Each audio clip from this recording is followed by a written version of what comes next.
What up, y'all? It's your boy Kaizen, and today we cooked up something really good today. I initially wanted to go for a Bilgewater comp because it's a Xinjiao portal, and we got ourselves a Twisted Fate as our two cost opener. We're going through the PvE rounds right now, looking through Ionia for pass, you know the drill. Looking through the pass, looking at the mods for Void. I didn't really get to do that, but once I fielded Kog'Maw and Malzahar, I knew it wasn't gonna be our line for this game because we got adrenaline mods for our first Void mutation. I also pick up some rumbles on the way, and I'm thinking maybe we could work with a Yasuo reroll. Since it's a Path of Spirits game, we have a sword and a cloak that could be our BT. But since I got Illaoi and Twisted Fate, I thought I'd make myself Giant Slayer and an open cloak so we can unlock Graves. In my opinion, Giant Slayer is a lot more favorable in terms of slamming because it's flexible in almost any comp, and who doesn't want to do more damage against tanks? So we unlock Graves and we get ourselves a silver augment for our first augment. I wouldn't take I would take Axiom if I were going for a generally tankier frontline, like an Aphelios, Bard, and Scion reroll. That 15% max health would do so many wonders for stalling and allow Aphelios to ramp up over time and just do damage with a virtually indestructible frontline such as Scion.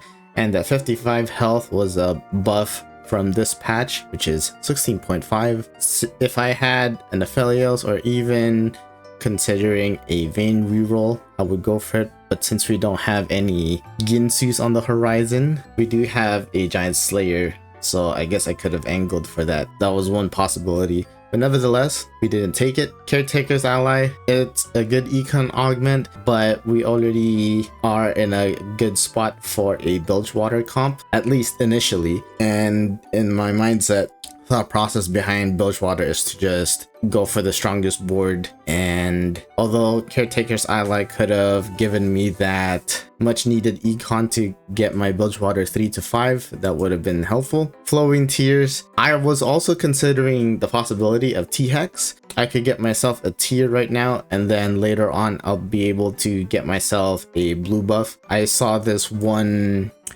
game review from Sub-Zero Arc. He reviewed one of Title's games where he transitioned from Bilgewater, having a Nautilus 3 and a Graves 3, into a T-Hex, where T-Hex has Graves 3 as the pilot, and then with Graves being a fighter, it will give T-Hex 40% AD, and that blue buff is gonna give him 10% more of what he's already getting from the pilot. So I thought that was a neat combo. So I looked for other options. I rerolled the first one since Wood Axiom is not in line for us. Efficient Shopper could be good. It matters a lot more later on as we get 4 and 5 costs. The pairs will be so much nice in unlocking so many comps and capping out with legendaries, but we need a good one. I'm not feeling Caretaker's Ally because it's a good enough econ, but it's not something that's gonna give me power right away. I'm currently in a weak board, so we reroll Caretaker's Ally and we finally get Artillery Barrage. I haven't gone this augment since my very first game of TFT, my very first ranked game of TFT, might I add. I played Artillery Barrage and it worked wonders. Rumble was still very strong at the time. He carried my game actually. I went Yordle and then I capped out with legendaries. It was a fun time. At the time of recording, I was thinking I could do that same thing again. So we hold off on that augment. We scout the enemy team boards, make sure that we're not contesting anyone. And to my surprise, no one is going Yordles. Leighton Forge is a dud. Again, we need the strong board, and plus I already saw Artillery Barrage. Since we held those 2 rumbles from earlier, that augment gave us an extra rumble, giving us a 2-star rumble at 2-1. And now I'm thinking, oh my gosh, if I had hindsight, I wouldn't have used that bow. I would have saved it for a Ginsu's Rage Blade. But because I had to slam and initially was thinking of going Bilgewater, I had to do what I had to do. So I ended up just plugging Giant Slayer on Rumble. And since Rumble is a Yordle, we can unlock Poppy through 2 items. You can unlock Poppy via a Juggernaut Demacia or a Yordle with 2 items, and that's what we do with Rumble. Even with just the Giant Slayer, we do pretty good work, and since he's a 2-star, we're in a pretty good spot. But I'm looking to low roll a bit, not low roll, to sack some rounds because I wanted to get carousel priority and prioritize my Ginsu's Rage Blade as soon as I can. I'm already scared that because we got the bow from the first PBE round, we're not going to be able to find another bow until later on, or if we could just get it from another augment via salvage bin or component heist or component anvil, component buffet. So I was really nervous. We managed to get 1/2 of the Rage Blade, and now I'm praying at the time that we do get salvage bin or something like that. And I was that close to maintaining my 2-win streak by slamming Ionic Spark, but I decided to hold off on it. I think we could sack the next couple of rounds again just so we could get carousel priority, but it doesn't turn out too well for me until we get to the next PvE round. We sell our Affilios to make us 40 gold. Again, we're not gonna level up because we want to stay in level 4 and 5 for as long as possible in the chances of finding our rumbles much sooner. I definitely could have fielded 4 Yordles, so my shop will always contain a rumble, but I figured that my board right now is currently strong, and if I did 4 Yordles, it's going to make my board that much weaker, and I would lose a lot of HP too fast, and I won't be able to scale. Mordog has blessed us with a bow drop from PvE round. What are the chances of that happening? I have no clue, but I'm still grateful for it. So we got the bow, and we immediately slam it on Rage Blade.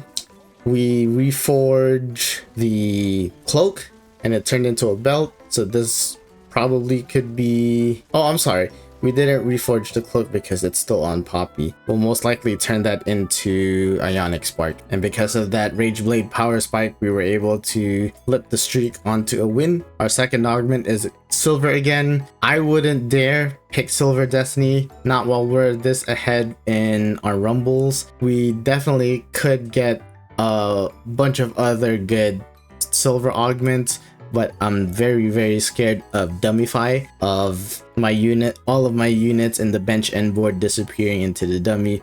All of that hard work of finding the rumbles, even if it's just 1 augment, it's still too risky for me. So I decided to roll. I'm looking at Fire Axum. I could have made Morellos, but I wanted to prioritize the rod and the bow for Ginsu's Rage Blade.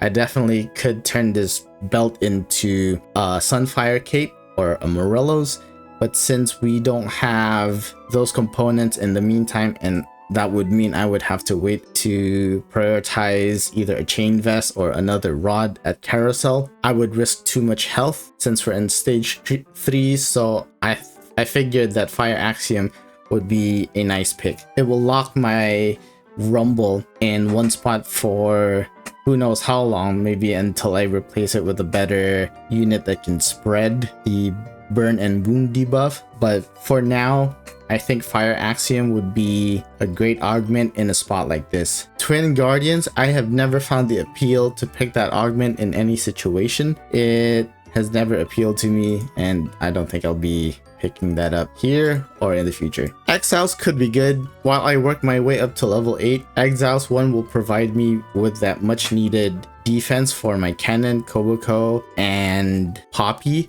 while they hold the fort down and buy my rumble some time. Boxing lessons, same thing. All that extra HP will give my team will buy my team a lot more time for my Rumble to piss his rockets to all the enemies. But alas, I figured that the utility from Fire Axiom and the icing of the cake of that 50% AD and AP on my Rumble will give me so much more value at this current spot. So I decided to pick Axiom. Still taking a while for me to consider it, but eventually I pulled the plug. My only fear for Fire Axiom is that it stays in one spot, but I guess it's not gonna matter too much since positioning is more or less of a scam out in stages 3, possibly 4, especially if you want to maintain your win streak. We managed to unlock Kennen, and we find a high roll of a Swain in our shop, so we move our units around a bit. Honestly, I could have teched in Kennen for Teemo, but I valued his HP more than I did his 2 defender trait, so that is one oversight. Definitely would have made my Poppy and my Swain a lot tankier, and it would have made for a much nicer synergy of 4 Yordle or 5 Yordle, 2 Arcanist, 2 Juggernaut, and 2 Defender. I guess I didn't want to break the evenness of 4 Yordle. We go ahead and pick up the Rod and make her Ionic Spark. We slap it on Poppy, but because we find another Kennen, I figured, why don't we just put in Kennen? We roll down a bit to 50 gold and look for our Rumble. There's no rush in spending all of our gold because we're in a win streak, we're in a good spot, we have a good enough front line. I do put in a Garen in our team planner because I remember selling a 2-star Jarvan earlier. I'm figuring out ways to spike my board later on in the game when I do manage to hit level 8. And because we got a Swain early, I'm thinking maybe we could pull off a Sylas and an Annie later down the game. But that would mean we would have to hit level 9, and so far it's looking good for us. We're at a 5-win streak, we're 1 Rumble off, and we're just skating through. Another holy high roll, we find our 3-star Rumble, we leveled 6 with this PvE round, and I believe we're going to finally swap out that Teemo with the Kennen and make 6 Yordle, finally generate our passive income of 1 free reroll per game. I was hoping I could make a Jewel Gauntlet, but a Rabadance is just as good. We managed to 2-star our Cannon, which is a much better frontline than Poppy would be. We put Ionic Spark on him because it also helps with his AoE stun ability to do just a bit more damage for Rumble to do less work. Is that how it works? I don't know. Our last augment is a gold augment. Again, I'm in this mindset of buying Rumble as much time as possible, but if I were to do that, I would need to give my front lines enough tank items so that they can properly tank for my Rumble. Arcane Victory and exclusive customization would do the job for me. Arcane Victory would give me a much needed space because of the periodic stun, although I'm not sure if 1.5 seconds will be enough time to buy my Rumble over the course of each round, because of how much damage all my other lobbies can do in a short period of time. And besides, I would have to wait 18 seconds of combat before the next stun. So in total, I would probably get maybe 1.5-2 seconds worth of stun before they reach my Rumble. And I believe it's too risky for that. Little Buddies is not appropriate for my board right now, because that would mean I would have to cap out my board with a bunch of 1 and 2 costs and to play alongside my 4 and 5 cost, and the value that it gives with that kind of setup is going to take too much time and too many resources. Although I'm on a win streak right now, that's definitely possible, but at the current state that my board is in, it's not gonna look good for me, and I would end up losing my win streak. So I need to basically looking at exclusive customization and further bolster my front line with defenses. Again, Jeweled Lotus would have been so nice, but we haven't gotten a single opportunity to go for a sparring glove. That rod and glove would have been nice with the jewel gauntlet, and I could definitely risk my single reforger on that cloak in hopes for a sparring glove. Maybe give that to Swain for a striker's flail, and then I could replace the death cap and the giant slayer for the jewel gauntlet and striker's flail. But again, I need frontline. My frontline is paper thin, and by the time my rumble starts doing damage, the opposing team would have done a lot of damage already and touch my rumble. So we go for exclusive customization, level to 7, unlock our Fizz, our Kobuko, and put in Tristana for 6 Yordle. We grab ourselves a Spirit Visage, a very good generic tank item. It provides health, mana regen, durability, and missing health per second. All useful stats for a tank that, especially for a tank that generates CC like Kennen. We get another high roll, in my opinion, in the form of Wukong. This way I can now tech in 4 Yordle, which is not really that good, but once I hit level 8, I believe Wukong Kobuko pair would do wonders for me. But in the meantime, I didn't value, at the time I didn't value 6 Yordle. Again, I needed frontline. So I decided to swap out my Yordles around, got myself a 2 Bruiser, 2 Defender, 2 Juggernaut, and 2 Arcanist board. I know, the extra reroll, I definitely missed out on the free extra reroll, but my priority right now is keeping my win streak going, which is generating me a lot of money and is giving us enough resources to hit the levels we need. I think we're just gonna skate on by to level 9. We grab ourselves a cloak to finish Dragon's Claw. That chain vest would have been very nice, but that means I would have to make my Kennen solo frontline to get the most value out of gargoyles. Although gargoyles give a lot of resistances, I believe it's a little redundant for Kennen because he's a defender after all. He does get free resistances, and so we're just gonna maintain this setup for a bit until we hit level 8. PvE is next round, so I'm already setting up for a level 8 set unlock. We do have Kennen and Wukong for 2 Ionia, and unlocking set will give us 3, although I don't think I put in set right away because, well, 3 Ionia gives that bonus HP. It does give little value to my board as of right now because I have a 1-star Wukong, I have a 1-star set, and I don't have that much damage. So in the meantime, we're gonna put some items on Fizz in the form of Hodge and Adaptive. Since Fizz is not a tank, he gets 10 AP and AD, or bonus AD and AP, as opposed to a tank who would get resistances instead. On top of that, Adaptive Helm gives mana regen and bonus mana from all sources. Here comes our first Garen. I put Timo on the bench thinking I could just sell him, or maybe I could greed for 8 Yordles.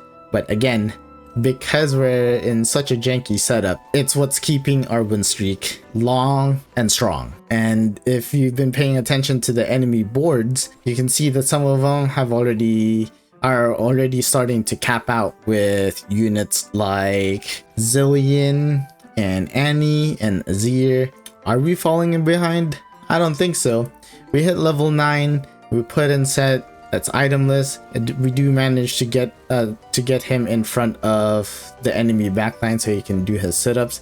Even as a 1-star, he does still do a bit of damage, provided that he lives. We managed to scam ourselves another win with the strongest Ionia board in the lobby, and now we're looking at 12 wins. 12 wins under our belt. We didn't find a jewel gauntlet in the carousel, but we did find a bloodthirster, so that's enough of an item trio to make our set do enough damage. We do find a 2-star Wukong and a 2-star Fizz. If I had more APM than I did, I definitely would have transferred Set's items back to Fizz and Kennen's items to Wukong, but alas, I didn't. And we managed to find our 2-star Garen, immediately sold them for Silas. Now, fielding Silas here is a bit of a clunky swap, because if I swap my Lulu with Silas, then that means I would have to swap Kennen for Fiddlesticks, which wouldn't be too bad. But again, my front line is what's keeping this win streak going, and my Rumble going as well. We're at level 9, 15 win streak, 25 gold, not too poor, not too shabby myself, and we are basically down to 3 people. Now, I don't know if I'm valuing the Ionia 3 too much at this spot, but we go ahead and grab ourselves a Bramble vest. I'm thinking I could just make a super tank out of Bramble, Dragon Claw, and Spirit Visage, but we don't get to do that. So I'm thinking one opponent is magic, one opponent is physical. For the magic board, we'll put in Dragon's Claw, and for the Ionia board, we'll swap out Dragon's Claw for Brambles. Nice, it's just down to the 2 of us. There's another 5-star unit, and now I start capping. I don't know why I put in Zillion. I already sold my Kobuko, and that Zillion is basically non-existent. So next round, for sure, I'm gonna be putting in Silas instead of the old man, only realizing that after I had the chance at getting a 2-star Zillion, I didn't need him actually. And there's our first loss from Ionia. All that win streak gone, but that's okay. We finally decide to man up and put the proper tank items on our bear. We got ourselves a 2-star set, make some last minute swaps, and this is our board. This is our final board. I definitely could have swapped to this setup a lot sooner, but because I was having so much fun with all that's been happening, it was great. From attempting a Bilgewater early comp, to finding someone with Bilgewater already, to finding a Rumble Artillery Barrage Hero Augment, to win streaking all the way to 17 wins. Was it 17? 16 wins, close enough. To high rolling some units, getting ourselves a 2-star set, getting ourselves a Silas, and maintaining a Rumble 3. I think if I had gotten a Rumble, if I had gotten a 2-star Silas, I definitely would have swapped out Rumble's items. But because he's such a good backline access, he would be he's keeping the items that he has. And also Annie with the Rabadons, the Ginsus, and the Giant Slayer wouldn't do her much because she doesn't have mana items. I don't think the game would go on long enough, or rather, how should I put it, Annie wouldn't be able to out DPS my Rumble with 3 items if she had those items on her. If she had Rabadons, Ginsu, and Giant Slayer, I believe Rumble's DPS output would be far greater than Annie too in that scenario. It's your boy Kaizen, and your boy cooked up another banger. Usually people who go for a Yordle comp or a Yordle opener would go straight into an Arcanist Annie legendary board or Annie Silas board, and technically we did, because Rumble did the job for us. We didn't stick to a Kennen 3, Kobuko 3, Ziggs, and Veigar combo. We went out of our way, got out of our comfort zone, and basically capped with legendary superstars like Sett, Silas. I mean, Volibear was there, but he was just basically a trait bot. I hope to see you guys next time. This was a wonderful game, and I can't believe we cooked up such a delicious board. Pause? I mean, peace.